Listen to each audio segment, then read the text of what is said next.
যে করতে পারে সেই মরা ইঁদুরটা দিয়েই লক্ষ টাকা উপার্জন করতে পারবে, আর যে তা দেখতে পায় না তার কাছে ওটা শুধুই একটা মরা ইঁদুর।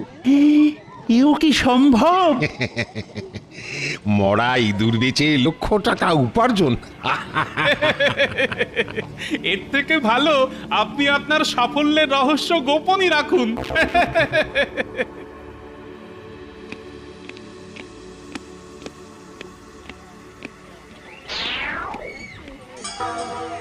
একটা রাজ্যের কোষাধ্যক্ষ ভুল কথা বলতে পারেন কি? দেখি না ভাগ্যে কি আছে।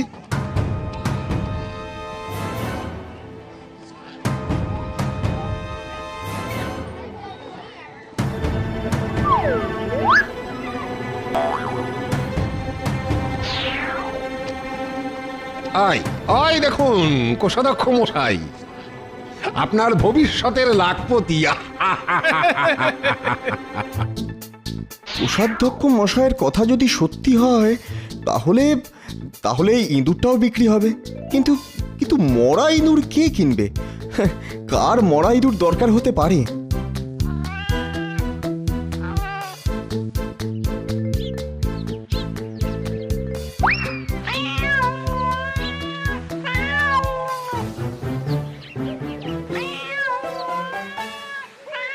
ও এই ব্যাপার।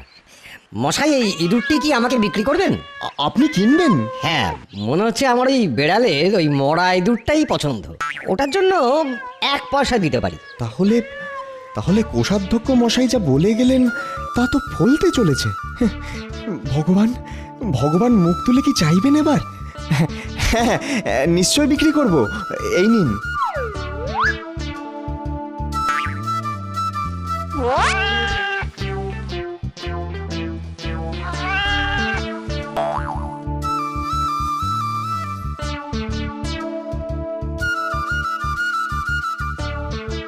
একটু আগে অবধি আমার হাতে একটাও পয়সা ছিল না। এখন আমি একটি পয়সার মালিক। কিন্তু কিন্তু এটাকে খরচ করব না। আজ কোনো রকমের জল খেয়ে কাটিয়ে দিই। কাল 1 পয়সার ফুল কিনে মন্দিরে বসবো। হ্যাঁ,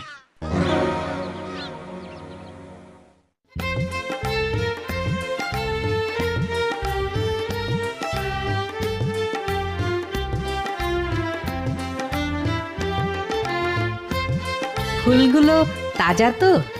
আমি তাজা ফুল ছাড়া বেচবো কেন? আমি ঠকাই না।